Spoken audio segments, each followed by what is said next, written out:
श्रवण कुमार के वृतांत को समाप्त करने के पश्चात राजा दशरथ ने कहा, कौशल्य, मेरा अंतिम समय अब निकट आ चुका है, मुझे अब इन नेत्रों से कुछ भी दिखाई नहीं दे रहा। राम को अब मैं कभी नहीं देख सकूंगा। मेरी समस्त इंद्रियां मुझसे विदा हो रही हैं। मेरी चेतना शून्य हो रही है। हा राम, हा लक्ष्मण, हा पुत्र, हा सीता, हाय कुलघातिनी कई। कहते कहते राजा दशरथ की वाणी थम गई, श्वास उखड़ गए और उनके प्राण पखेरु उड़ गए। उनके प्राण निकलते ही रानी कौसल्या पछाड़ खाकर भूमि पर गिर पड़ी। सुमित्रा आदि रानियां तथा अन्य स्त्रियां भी सिर पीट पीट कर विलाप करने लगी। समस्त अंतःपुर में करुणाजनक क्रंदन गूंजने लगा। सदैव सुख समृद्धि से भरे रहने वाला राजप्रासाद दुख का आगार बन गया। चैतन्य होने पर कौसल्या ने अपने पति का मस्तिष्क अपनी जंघाओं पर रख लिया और विलाप करते हुए बोली, हा दुष्ट कैकेयी, तेरी कामना पूरी हुई।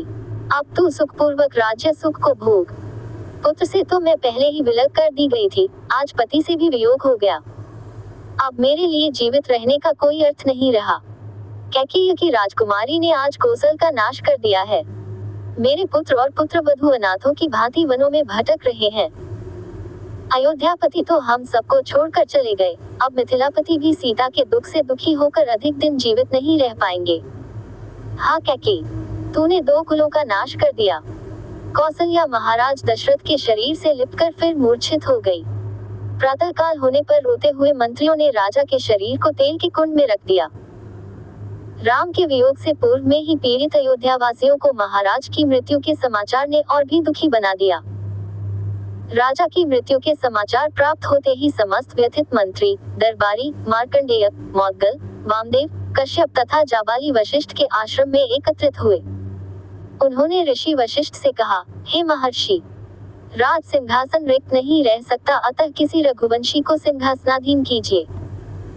शीघ्रातिशीघ्र अयोध्या के सिंहासन को सुरक्षित रखने का प्रबंध कीजिए, अन्यथा किसी शत्रु राजा के मन में अयोध्या पर आक्रमण करने का विचार उठ सकता है। वशिष्ठ जी ने कहा, आप लोगों का कथन सत्य है।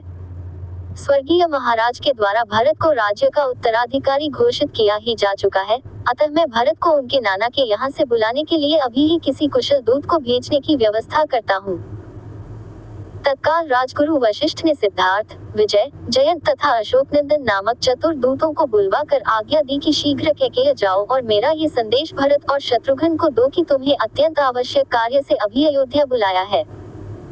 ध्यान रखो कि वहाँ पर राम, लक्ष्मण और सीता को वन भेजने का या महाराज की मृत्यु का वर्णन कदापि मत करना। कोई भी ऐसी बात उनसे मत कहना जिससे उन्हें किसी अनिष्ट की आशंका हो या उनके मन में किसी भी प्रकार के अमंगल का संदेह उत्पन्न हो।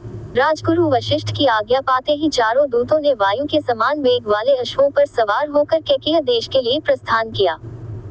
वे मालिनी नदी पार करके हस्तिनापुर होते हुए पहले पांचाल और फिर वहां से शर्दन देश पहुंचे। वहां से वे क्षुमती नदी को पार करके वाहलीक देश पहुंचे। फिर विपाशा नदी पार करके कैकेयी देश के गिरिव्रज नामक नगर में पहुंच गए। जिस रात्रि ये दूत गिरिव्रज पहुंचे उसी रात्रि को भरत ने एक अशुभ स्वप्न देखा। निद्रा त्यागने पर स्वप्न का स्मरण करके वे अत्यंत व्याकुल हो गए। अपने उस स्वप्न के विषय में एक मित्र को बताते हुए उन्होंने कहा, हे सखा, रात्रि में मैंने एक भयानक स्वप्न देखा है। स्वप्न में पिताजी के सिर के बाल खुले थे। वे पर्वत से गिरते हुए गोबर से लथपथ थे और अंजलि से बार बार तेल पी पी कर हंस रहे थे। मैंने उन्हें तिल और चावल खाते तथा शरीर पर तेल मलते देखा।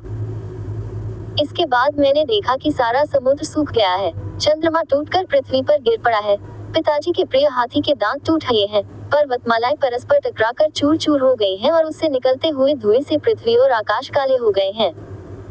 मैंने देखा कि राजा गधों के रथ में सवार होकर दक्षिण दिशा की ओर चले गए। ऐसा प्रतीत होता है कि यह स्वप्न किसी अमंगल की पूर्व सूचना है। मेरा मन अत्यंत व्याकुल हो रहा है। भरत ने स्वप्न का वर्णन समाप्त किया ही था कि अयोध्या के चारों दूतों ने वहां प्रवेश कर उन्हें प्रणाम किया और गुरु वशिष्ठ का संदेश दिया, हे राजकुमार, गुरु वशिष्ठ ने अयोध्या की कुशलता का समाचार दिया है तथा आपसे तत्काल अयोध्या चलने का आग्रह किया है। कार्य अत्यावश्यक है, अतः आप तत्काल अयोध्या चलें।